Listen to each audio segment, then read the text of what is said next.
Hello, and welcome to the month of Spooky 2024. Scary stories are a part of life. We've been telling them since the dawn of man over campfires, radio broadcasts, television, and these days, social media. They remind us of our own mortality, get our adrenaline going, and send chills through our bodies that, well, we just can't explain. During this month, you can expect the unexpected, hear the unbelievable, and witness stories that will stretch your imagination. Why? Because that is what we do here at Ron's Amazing Stories. So settle in for the spooky and be prepared to be taken away from today.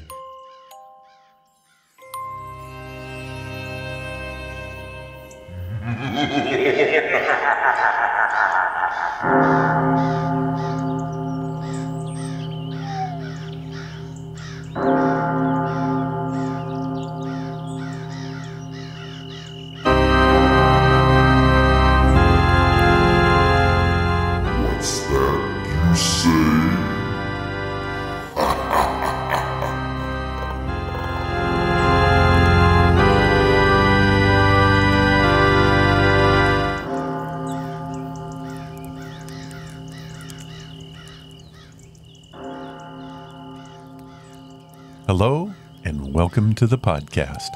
On this episode of Ron's Amazing Stories, we feature a creepy story called Valse Triste. It comes from the old-time radio series, Lights Out. We also have a story submitted by Porter about his haunted house, and a review of the audiobook, Scary Stories to Tell in the Dark. We end the show with a brand new Johnny Is It True? On this one, we take a look at Halloween phobias. But how do we get things started?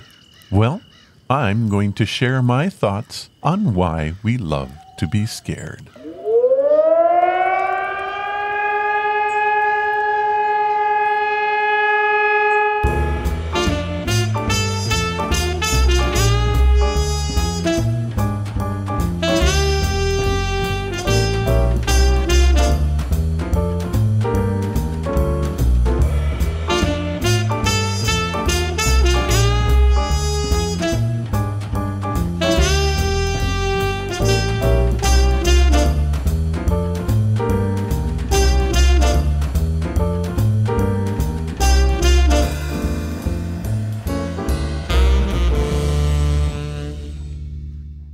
The other day, I thought,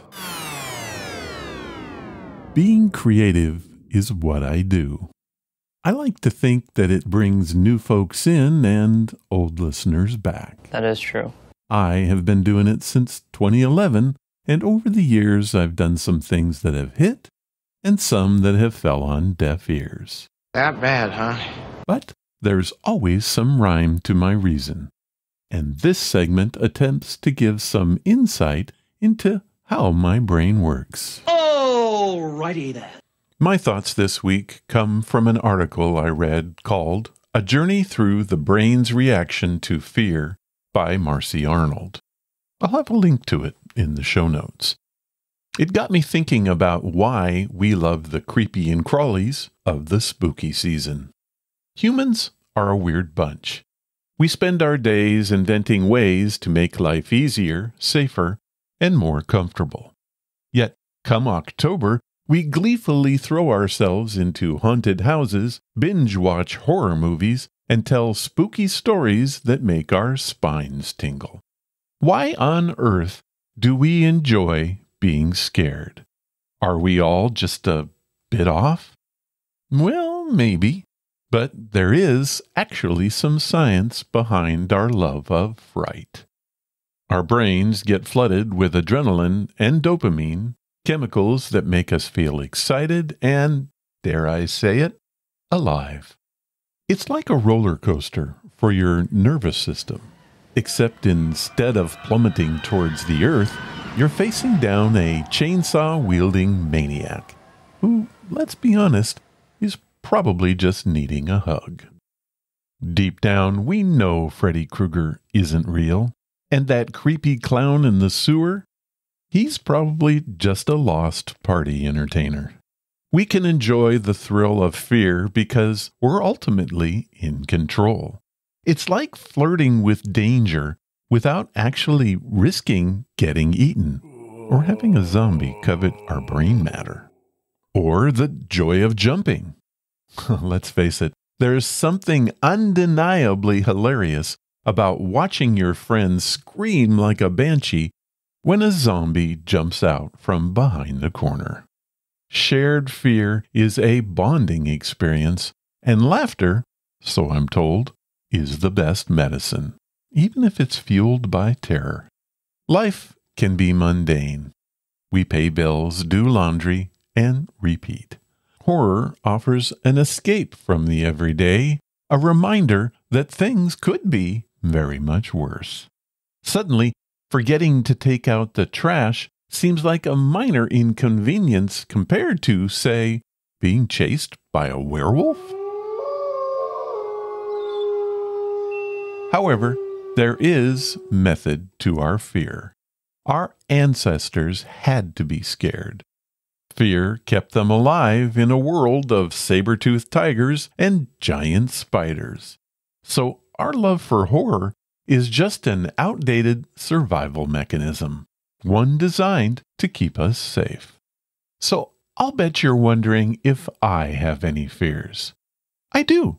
For example, I have a fear of elevators, but I'm taking steps to avoid that. Also, I'm developing a fear of German sausage, but on this one, I fear the worst. There you have it. We like to be scared because it's thrilling, it's funny, it's a reminder that we're alive and not currently being chased by a ghost. Now, if you'll excuse me, I hear a strange noise coming from the backyard. Wish me luck. Well, there are my thoughts for this time. I hope you found them entertaining. All ideas expressed in this segment are mine and fall under the Conventional Expression Copyright Act and are therefore subject to ridicule and praise as the case may be. Feel free to offer feedback and any thoughts you might be afraid to say. I would love to hear from you.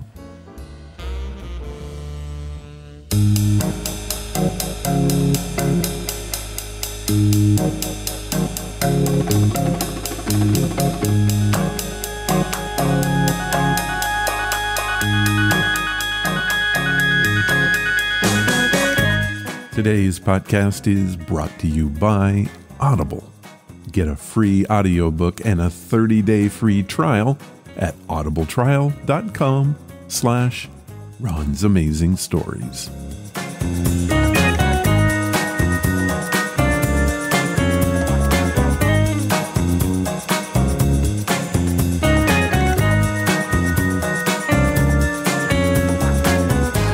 Back in the day, people would gather in somebody's cabin or around the fire to tell stories. Sometimes they did this to see who could scare each other the most. We still do the same thing today. We turn out the lights, eat popcorn, and scare one another half to death, telling tales or watching movies. There are a great many stories to tell.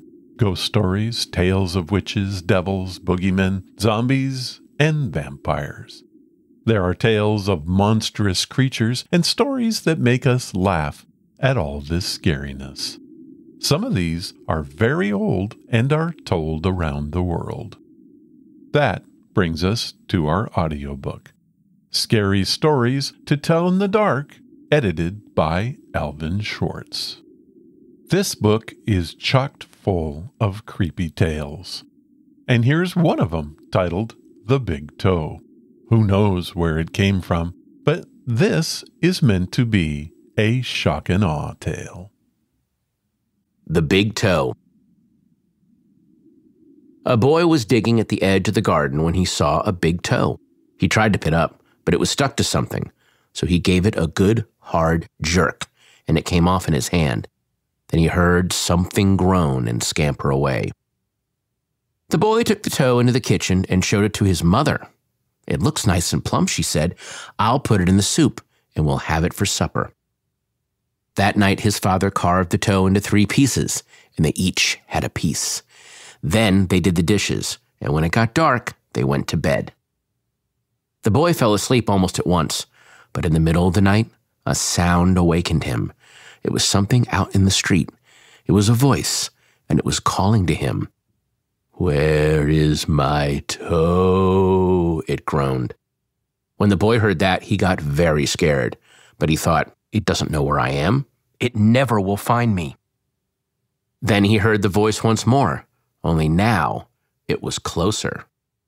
"Where is my toe?" it groaned. The boy pulled the blankets over his head and closed his eyes. "I'll go to sleep," he thought. "When I wake up, it'll be gone." But soon he heard the back door open, and again he heard the voice. "Where is my toe?" it groaned. Then the boy heard footsteps move through the kitchen into the dining room, into the living room, into the front hall. Then slowly they climbed the stairs. Closer and closer they came. Soon they were in the upstairs hall. Now they were outside his door. "Where is my toe?" the voice groaned. His door opened, shaking with fear. He listened as the footsteps slowly moved through the dark toward his bed. Then they stopped. "Where is my toe?" the voice groaned. When the boy hears the voice calling for its toe, he finds a strange-looking creature up inside the chimney. The boy is so frightened he can't move. He just stands there and stares at it. Finally, he asks, What you got such big eyes for?" And the creature answers, "To look you through and through." "Well, what you got such big claws for?" "To scratch up your grave." "What you got such a big mouth for?"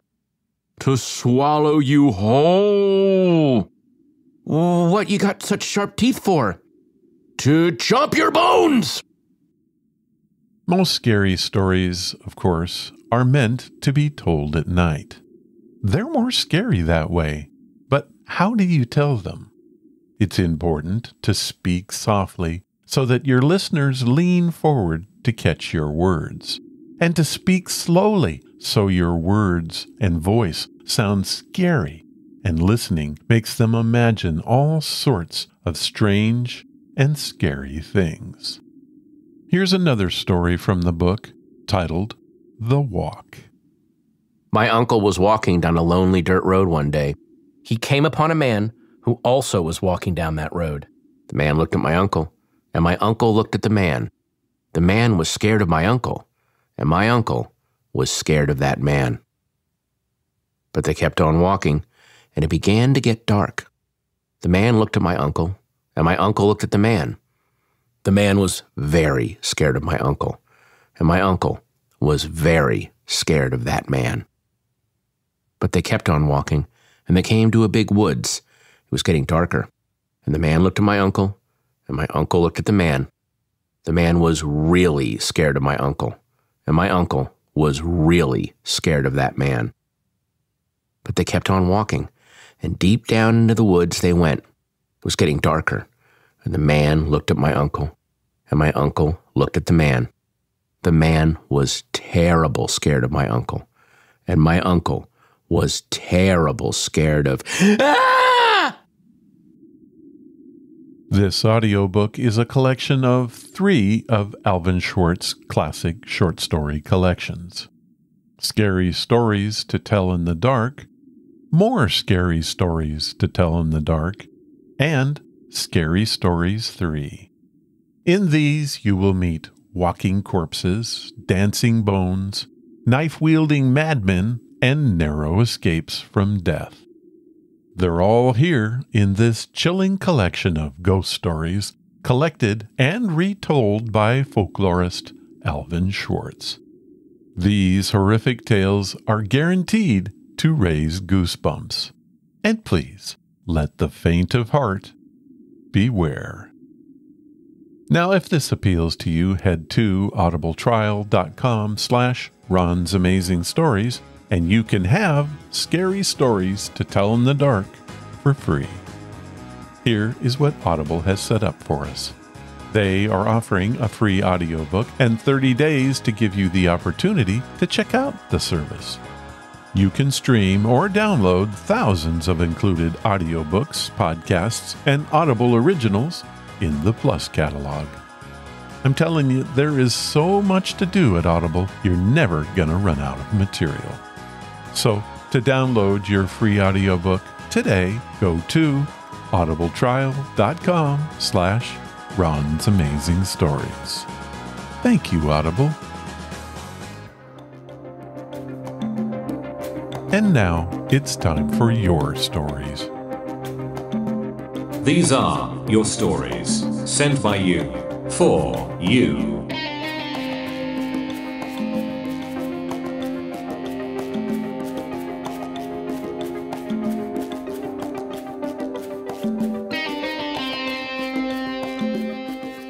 Our story this time is a bit troubling.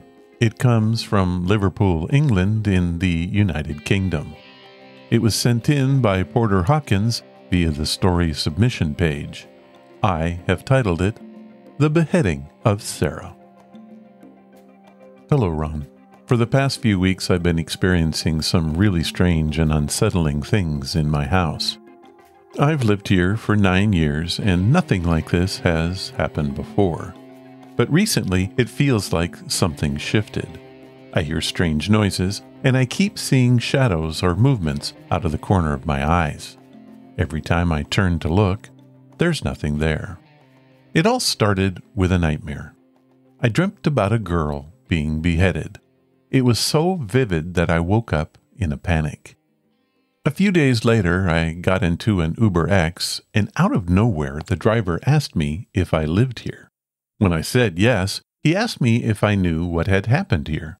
I didn't, so I asked him what he meant. He told me that a woman had been beheaded in my front garden. As soon as he said that, I felt this deep, chilling sensation. It was like all the warmth in my body disappeared. I did some research and I found out that my house had been bombed during World War II and was later used as a safe house. The only part that they fully repaired was the stairs. They concreted them. But the space underneath is still hollow. That area has always given me a strange feeling, but I never paid too much attention to it until now. I also found the story of the beheaded woman. On the evening of the 3rd of March, 1928, 33-year-old Sarah Everard was kidnapped as she was walking home from the Kensington area from a friend's house near Clapham Common. She was stopped by Wayne Cousins, who identified himself as a police officer, handcuffed her, and placed her in his car. Cousins subsequently strangled and beheaded Everard before burning her body and disposing of it in a pond in Woodland. He then took her head and placed it on a pike in her garden. He was caught 2 weeks later and served a life sentence. Since learning this, things have only gotten worse. The dreams have become more intense. I had one where a woman was standing in my hallway. She had long black hair, was barefoot, and wore a black dress. The most unsettling part was her smile. It was too wide, too creepy, like she knew something I didn't. I woke up screaming, and I couldn't shake the feeling that something was wrong. The following night, I dreamt that there was an explosion and my house was on fire. The flames were everywhere, and I couldn't escape. Then my smoke alarm went off in the middle of the night. I checked the house, no smoke, no fire, but the alarm wouldn't stop. I used a broom to turn it off, and 2 minutes later, it went off again. No explanation. But the worst dream I had was about my dad. I saw him get into a car accident, and it felt so real that I woke up in a cold sweat. The next day, I told him about it, and we joked it off as just a bad dream. But then, later that day, we actually got into a car accident. Thankfully, no one was seriously hurt, but the fact it happened right after that dream freaked me out. Now, at night, I keep seeing things in the garden, black, shadowy figures. They don't seem human, but they're there, just at the edge of the light. They vanish as soon as I try to focus on them, but I know I'm not imagining it. Everything feels off, and it's getting harder to ignore. I'm not sure what to do at this point. Ron, have you ever heard or experienced anything like this? I feel like my house is haunted, or something. Porter Hawkins, Liverpool, England.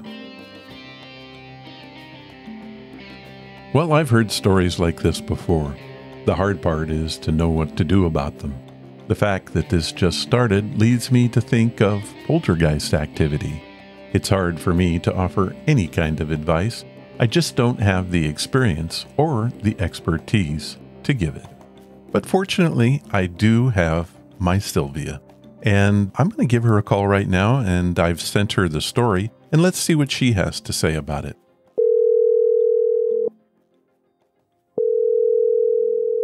Hey, Sylvia, this is Ron.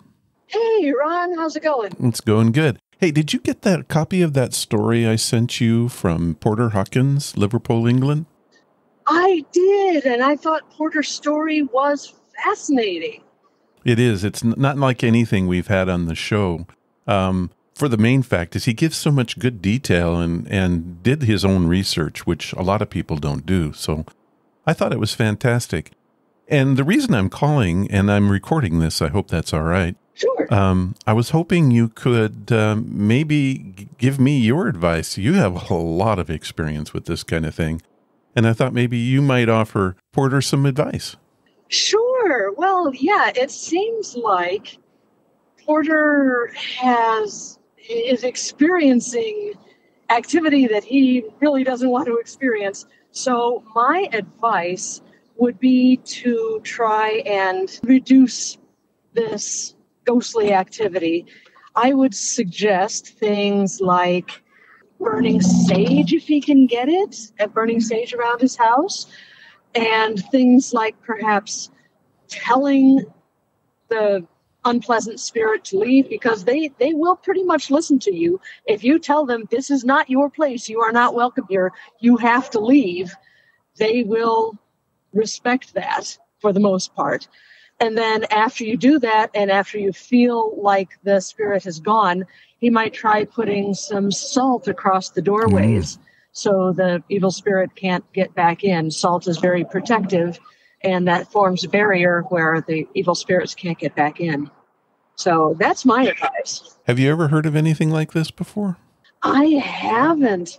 And I'm so glad Porter did that research to find out the background to explain what was going on. And that definitely sounds like a recipe for a haunting. Wow. Well, it sounds like we caught you in the middle of driving home or something. Is that what we did? You did, but that's fine. I do the hands-free thing. Well, Sylvia, thanks a lot for talking with me for just a minute. I know that you're busy, and I appreciate it. Oh, of course. I hope that helped. All right. Bye-bye. Bye-bye. Well, I hope that helped. Sylvia has a lot of knowledge on the subject. I'm going to contact you and give you some other thoughts that Sylvia had. Porter, I want to thank you for sharing this with us today.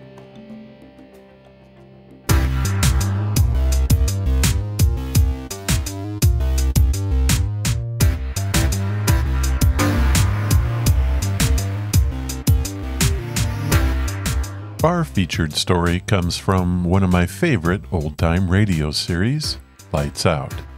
It was created by Willis Cooper and then eventually taken over by Arch Oboler.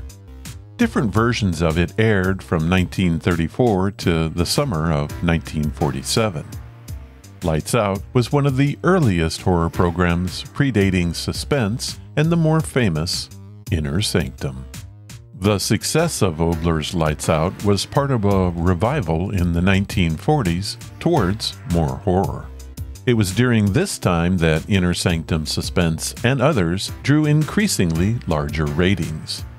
Perhaps with this in mind, NBC brought back Lights Out in the summer of 1945. They used 7 scripts from the previous run. The stories included a ghost story about a man who accidentally condemns his dead wife to hunt a nearby cemetery, and the infamous The Rocket Ship, a science fiction tale involving interstellar travel. It also included our story, Valse Triste. This is a very strange tale that borders on subject matter that could be considered controversial today. But it is horror at its best and has the arch-Obler twist that you won't see coming. I really don't know when it aired during the revival, but it did originally air on March 3rd, 1938. Ironized Yeast presents Lights Out, everybody.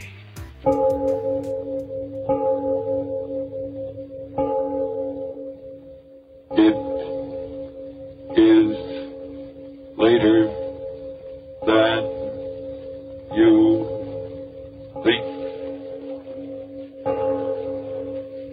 Lights Out brings you stories of the supernatural and the supernormal, dramatizing the fantasies and the mysteries of the unknown. We tell you this frankly, so if you wish to avoid the excitement and tension of these imaginative plays, we urge you calmly but sincerely to turn off your radio now. My name, Arch Obler. Tonight, another in our series of tales of the weird and the unusual. And this one is really unusual. It's about that little god of chance, the one who flips a coin and makes us rich men or beggar men. And now, Lights Out, everybody.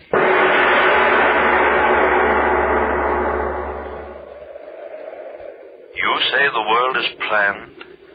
I say the world is chance. Sailing, sailing over the bounding main. Cut it out, Laura. Cut it out. You're rocking the boat. Babe, this is really fun. Will you quit doing the Big Apple? This ain't rock seats. This is a canoe. Smell that air. Isn't it just terrific? Yeah, there's too much of it. Dottie Nelson, don't you talk that way. You know mighty well we came out here to get healthy. All right. So I'll get healthy even if it kills me.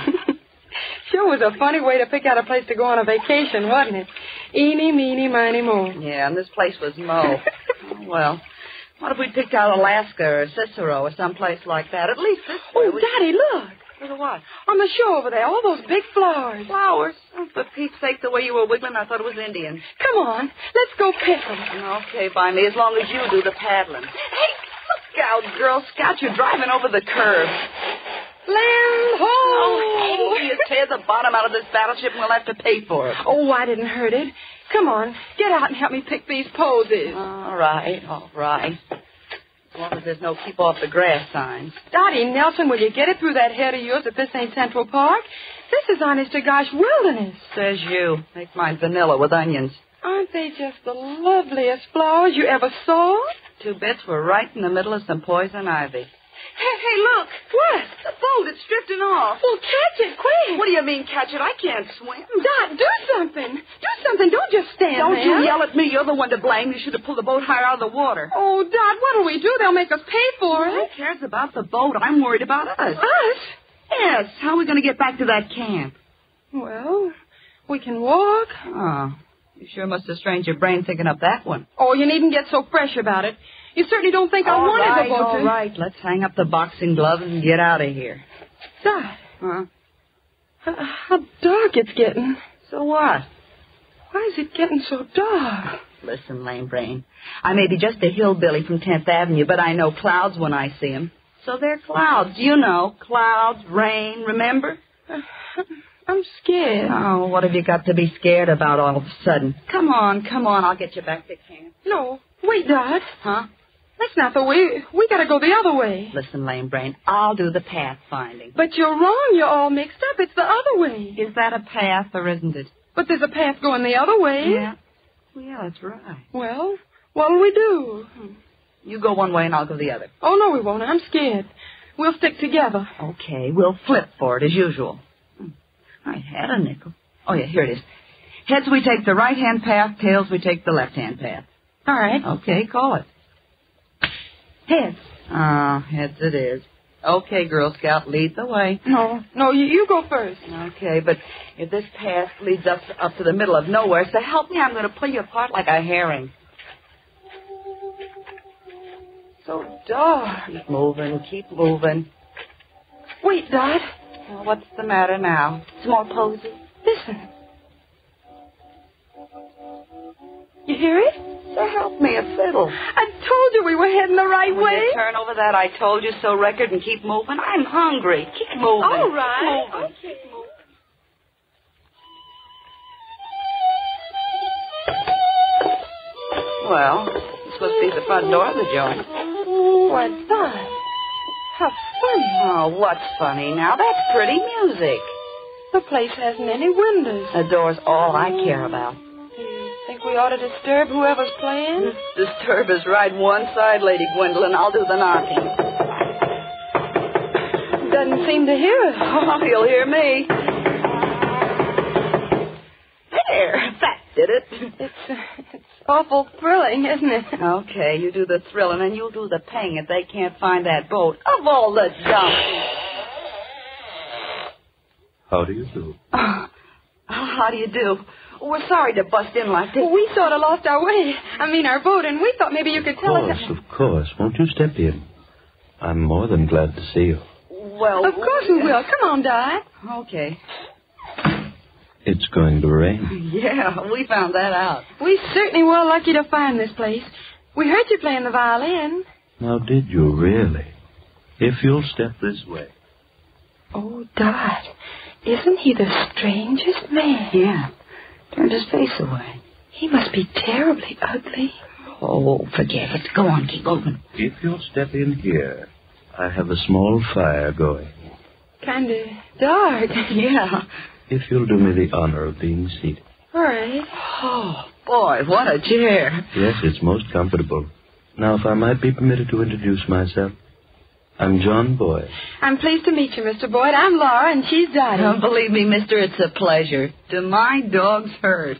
May I sit and talk with you? There's so very much to talk about. Well, we should be getting back to camp. Oh, we got plenty of time. And anyway, mister, you don't know what a lifesaver you were. Was I? Really? Anything gets Laura scared is to be in the dark. All those rain clouds. Then I must apologize for not having more light here. You see, my eyes... Oh, that's all right, Mr. Boy. I never could remember names. I guess I don't really mind it being dark in here. It's sort of like a nice tea room. Really? Don't mind her, Mr. Boyd. She was hit on the head by a bowling ball when very young. Oh, Ned, Dot. Will you listen to that wind? The storm will come in just a few more moments. Oh, gives me the willies. Is your wife home, Mr. Boyd? I'm quite alone. Sure must get lonely out here. It was. Very lonely. Getting awful dark in here, isn't it? The storm... Oh, don't be alarmed. A door banging in the wind. If you'll excuse me for just a moment, I'll fix it. Okay. Dad? Huh? Let's get out of here. Why? You're scared, too, huh? Oh, I'm not scared. It looks so funny and shadowy in the dark. Dad? Huh? What's that funny smell? Yeah, I noticed it. Like medicine. He walks and holds his head so funny. Now, why does he keep away from the light of the fire? Let's get out of here. Yeah, okay. We'll make a run for it before the rain starts. Okay. I suggest you stay. Yes, I suggest you stay. Come on, Dot. You'd better stay, my dear. The storm, it's close at hand. Yeah? Well, something tells me I'd rather be out there than in here. Me too. Well, I'll be seeing you. Come on, Laura. Okay. Mister? Yes? Mister, the door's locked. I know it. You know it. Now, listen. It's a big idea locking that door on us. You let us out of here, mister. Mr. Boyd, or whatever your name is. Didn't you hear me? What's the big idea locking the door? I have some very interesting things to talk about with both of you. We want to get out of here.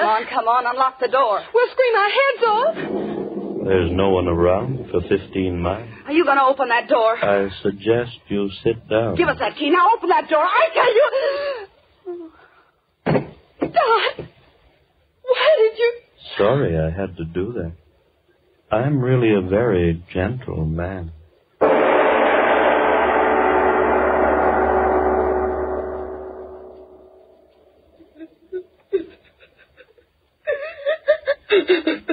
Oh, now, Dot, honey, please don't cry. I'm scared. Please stop crying. Please. I think we'll understand each other quite clearly now, won't we? Sit down. Sit down, the both of you. Sit down, I say. There. Now that we understand each other so clearly, we can talk with each other quietly now, can't we? You know, I dislike loud talking intensely. You see, I'm really a very gentle man. Please, Dot, don't cry anymore. That's excellent advice, my dear Laura, excellent advice. Dottie, I suggest you stop crying. Dot, please, do as he says. I'm all right. Of course, you're quite all right. Now, where was I? Oh, yes. Let me tell you of Chance. Here I was, a quiet, contented man, sitting here all alone, and yet I was not quite content. Chance brought you here to me, and Chance found me quite discontented. As a man of thorough saneness, as a man of infinite realism, I realize that this fortuitous circumstance of our meeting, fanciful as it might have been, is a welcome opportunity for me. Opportunity? For what? To fill my loneliness permanently. To get myself a wife. Wife? Dot, he is crazy. I suggest, my dear Laura, that you substitute another word, a kindlier one than the one you're using. Yes, I said, a wife. Laura, oh, we wouldn't make good wives. Honestly, we wouldn't. We're just a couple of kids, aren't we, darling? We may call for a heartful, but... Oh, mister, have a heart, will you? Open the door and let us out of here. We'll keep our mouths shut. I swear we will. Mr. Boyd, please. Please, Mr. Boyd, will you? Haven't you quite finished? Then here's my answer. One of you becomes my bride. Oh, yes, my bride. I'm leaving this place shortly. When we reach our destination, one of you will become my wife. Oh, very legally. One of us?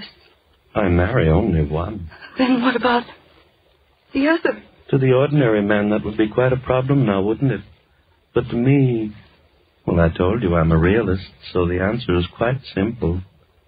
I marry one, and the other... The other? The other dies.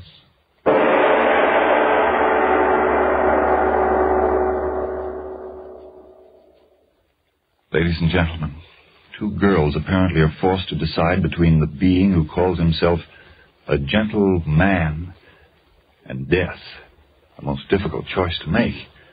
But before it takes place in tonight's exciting lights-out tale, a deep breath to slow up at least my racing pulse, and a moment more to consider another matter before we return to the story of Valse Triste. It's a matter that's facing many an American today. Listen.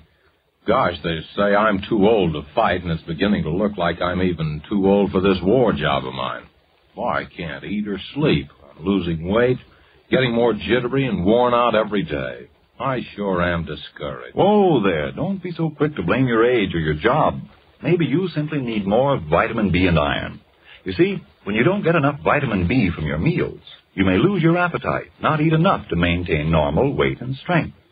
And when you don't get enough iron from your food, you may be weak and washed out, feel only half alive. Well, if I do need more vitamin B and iron, how can I get them? The easiest way I know is take ironized yeast tablets. These pleasant little tablets are a cinch to use. They cost but a few pennies a day, and they give you both vitamin B and iron. That's why ironized yeast tablets have worked such wonders for thousands who only needed more of these substances. Quickly help them regain their old-time pep and strength, and 5, 10, even more pounds of good new flesh. So try ironized yeast tablets. If more vitamin B and iron is what you need. Then see if soon you aren't saying, "Who said I'm a has-been? Why, I've got pep to burn these days. I look like a new man with the pounds I've gained, and a promotion wouldn't surprise me one bit. Why didn't somebody tell me about ironized yeast tablets sooner?" And now back to Lights Out. The two girls have heard the choice. One is to live, and one is to die. And their hysteria has grown with the terror in them.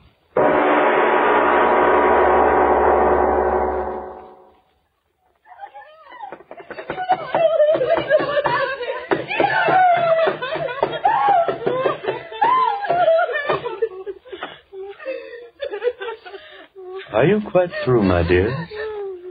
How unfortunate. And after I told you how much I disliked loud talking. Don't hurt her, please, mister. Hurt you? Oh, haven't I told you?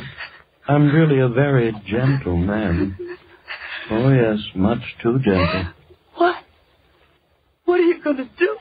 Now, why do you ask that? The way you look at it.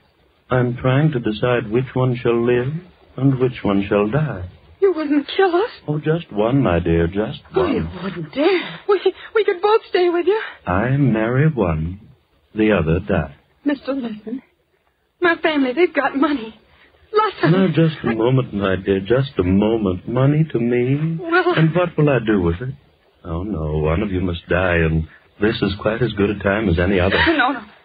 You look so amusing. Backs against the wall. Skin on your faces tight with fright. So white, so fresh and young. And yet, believe me, there's nothing to be afraid of. You wouldn't kill me. I don't want to die. Oh, it isn't a matter of want, my dear. It's a matter of judicious selection, like nature itself. You see, sitting out here, I've had a chance to watch nature and understand her. She's very gentle, just like I am. And yet she's quite a realist. Two rabbits run before the fox, one to the right, one to the left. The fox follows one and kills. But which one? It's all a matter of chance. With gentle nature herself the chooser. And I shall choose between you two. Oh, I tell you, not me. Don't look at me. It's chance, my dears. Yes, all is chance. Your being there and my being here. All things in heaven and on earth. Chance. Chance. All is chance. And so you'll die by chance. I won't die. I won't die. Mister, please. Please. Let me out of here. But, my dears, why be afraid? The one that lives, my bride, a calm and peaceful, happy existence. For as you know, I'm really a very gentle man. You devil, you. I'll go to my homeland, and there I'll sit and play my violin. Oh, so sweetly and so gently. I want to live. I've got to live. And the one that dies, quick, sudden, complete oblivion. So why be afraid? Mr. Boyd, listen, I'll marry you. Sure, I don't want to die. You hear me, Mr. Boyd, I'll marry you. Oh, no, then you'll kill me. Please, will you I'll marry you, mister. I'll marry you. I'll marry you. Stop. Marry me. Stop. Marry me. Now you're making me angry. I don't like loud talking. It isn't good for me. I've been alone too long. Loud talking hurts my head. Why did you do it? Why?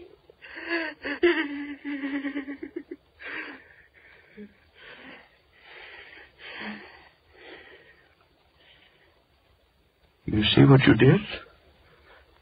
You make me raise my voice, and that isn't good for me. Oh, no, it isn't. Now, where was I?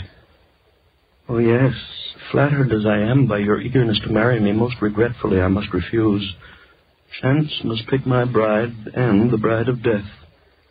Here, see, a coin. One chooses heads and one chooses tails. We'll let chance be the chooser. No. Quickly, choose. Please don't make me angry. Choose. You, little one, first. Will you choose? Tails. And that leaves heads for you, eh, Dot, my little friend? Heads. Chance, all is chance. Shall one of you flip up a coin? No, I think I will myself. High in the air. There. That does it. Lands flat in the palm of my hand. Heads or tails? My bride or the bride of death?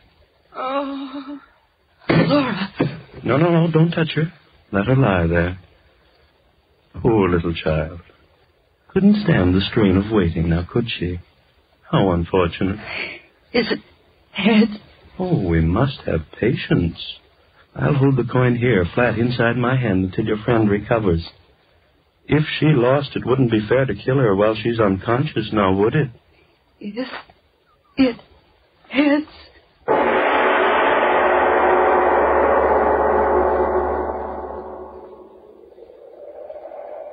Oh, there's no doubt about it, Jim.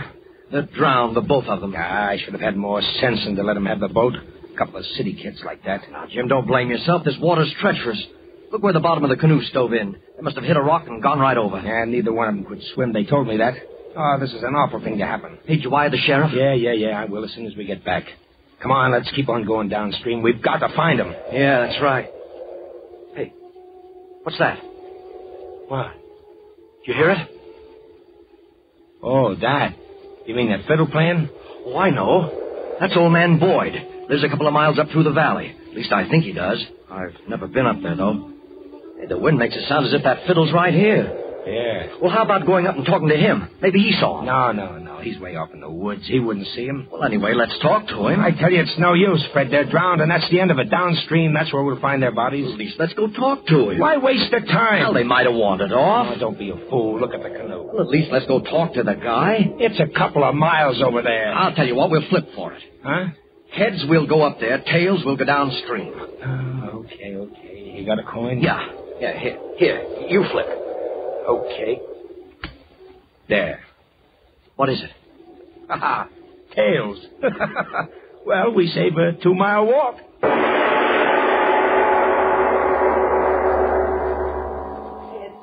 You've got to tell me, is it heads? Patience, my dear daughter. You must have patience. Oh, Laura's waking up. Yes, open your eyes, Laura. What? You fainted? Yes, my dear, you fainted. Help her to her feet, Dottie. Help her to her feet. Come on, Laura. Oh. Now then, we're all together again once more now, aren't we? You're feeling quite well, aren't you, my dear? What was Chance's verdict? Oh, don't worry. It's all quite well. I live? Oh, no, the coin is still inside my hand. I waited for you. Oh. I knew you'd like it better that way. Stop torturing me. Tell me, is it heads? Is it heads? Tell us, please, tell us. Oh, you've made me quite angry. I told you not to shout at me. Very angry. Yes, indeed. Mister, tell us. All right. My fingers cramped a little bit from holding them closed so tightly, but now we'll see. Well, interesting indeed. Which one is it? Which one? Remember, I promised one of you the happiness of being my own dear bride. Yes. Which one? And remember, I promised the other one would have extinction, quick and sudden. Oh, which one? No. Let me ask, which one of you chose tails? I did. Then die.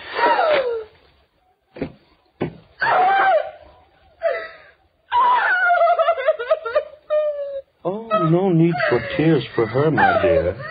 She died quite gently. No, enough of tears.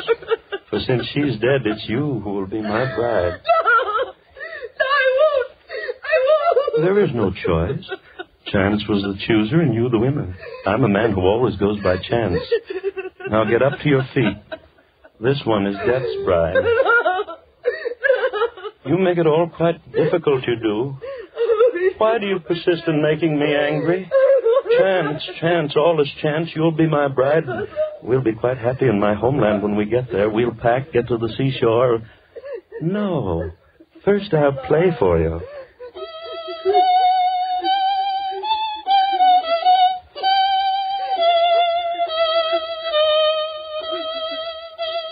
I play so well now, don't I?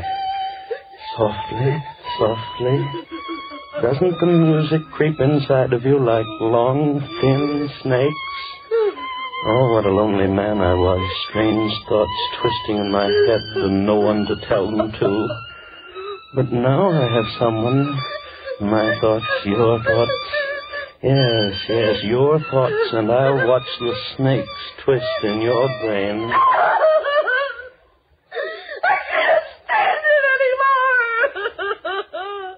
Now you've made me very angry. I won't play for you again. I won't. And crying loudly, too, when there's no reason. The marriage will be quite legal on shipboard. Shipboard, yes, shipboard. I told you we must hurry. The rendezvous. I've been waiting for months. If we miss this, there'll be no more, and I must get back. And that reminds me, there's something I must tell you. Yes, tell you because I try to be a fair and gentle man. Come, over by the fire. Come, I say. There. Just light enough. Now come into my arms. No. Into my arms, I tell you. There. Close to me. My little bride-to-be. Yes, I shall tell you everything. I suppose you wonder why a man of all my talents and education hides away in this forsaken place for all these months? Well, you shall know the reason. Look at me. Look. Closely. You see, my dear, I had a little accident. I haven't got a face.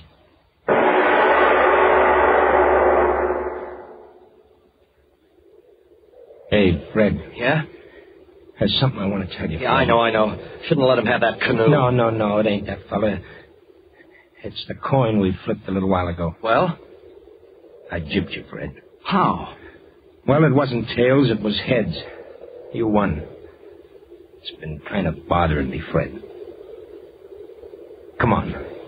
Let's go back upstream and talk to old man Boyd, the way you said, huh?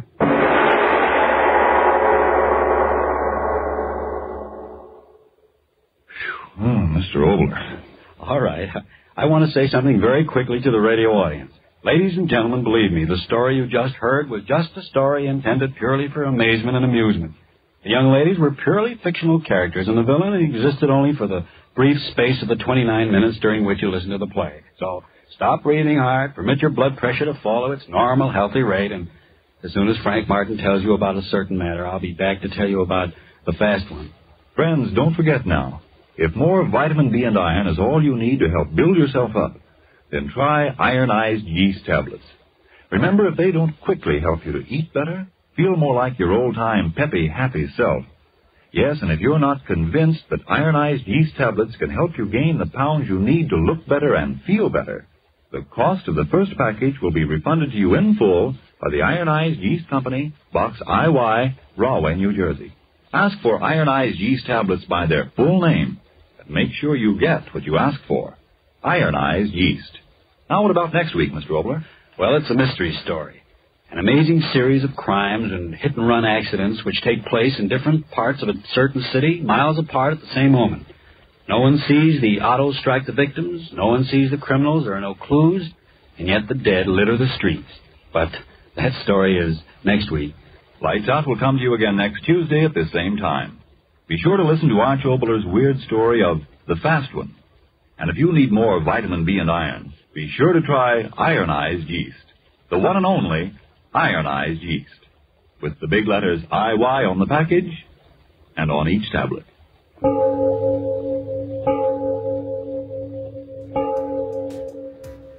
It is later that... Okay, that guy was creepy. But what did you think? Was he creepy or just demented? I'm going to toss a coin, and you pick heads or tails. Heads is demented. Oh my. Well, what was it? I would tell you, but then I'd have to kill you. Honestly, I consider this episode one of the scariest Lights Out ever made. Arch Obler breathed life into a very human, very plausible monster. This one chills me to the bone every time I hear it. But what did you think? Head to the website and leave your thoughts on it.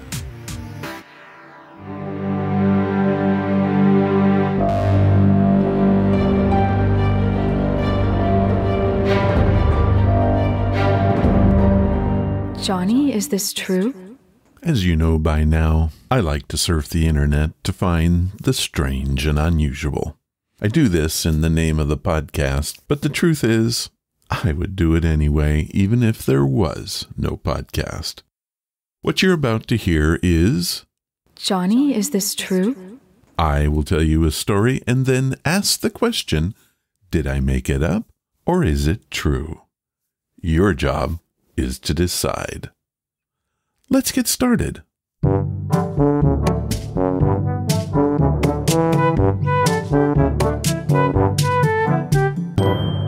Johnny, is this true? On this edition of Johnny, Is It True? We're going to find out what you can be scared of during Halloween. I'm going to give you a phobia, and you're going to tell me if it's real. For example, Samhainophobia is the fear of Halloween. People with this fear feel anxious when they think about or experience anything related to Halloween. I have never heard of this one. Anyway, let's get started. Fear number 1. If you are alone walking in the park on Halloween night and you have boogie phobia, you probably are looking out for what? Or maybe I just made this one up. I did not. This is a real thing, and you would be looking out for the boogeyman. Fear number 2. Have you ever been in a house that you thought was haunted? If you're suffering from phasmophobia, this is probably not the best place for you. Or maybe I'm just trying to trick you. No tricks or treat here. If you're in a haunted house and have the fear of ghosts, this is your phobia. Fear number 3. Every year as a kid, I would go out and experience trichophobia. My fear that I would have to trick someone that wouldn't give me candy. Now, is this a real fear? Well, trichophobia is a real fear. It is not related to Halloween. Trichophobia is an intense and irrational fear of hair. You know, that can significantly impact a person's daily life. Fear number 4. Our last phobia is placophobia. It sounds more like something related to dentistry than Halloween. If I were you, I wouldn't be fooled and say that I made this one up. Well, as it turns out, if you're in a cemetery on Halloween, you're in for a night of fear. You see, placophobia is the fear of tombstones. So, there you have it, my list of Halloween phobias. It is my sincere hope that none of you suffer from any of these and that you have a very happy and safe Halloween.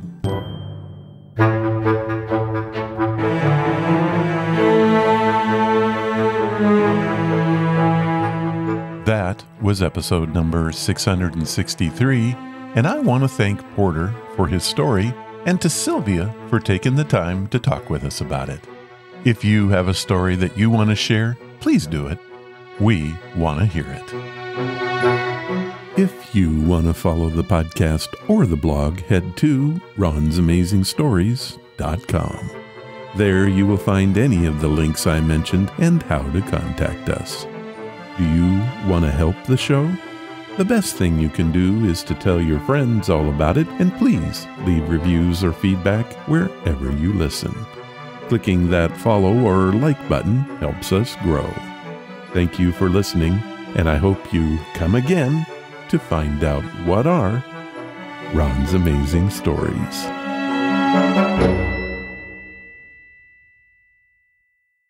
All of the vintage audio used in the podcast is believed to be in the public domain. Ron's Amazing Stories does not own the rights to any of the old-time radio used here. If you hold the rights to any of the shows played, please contact us immediately at ronsamazingstories.com.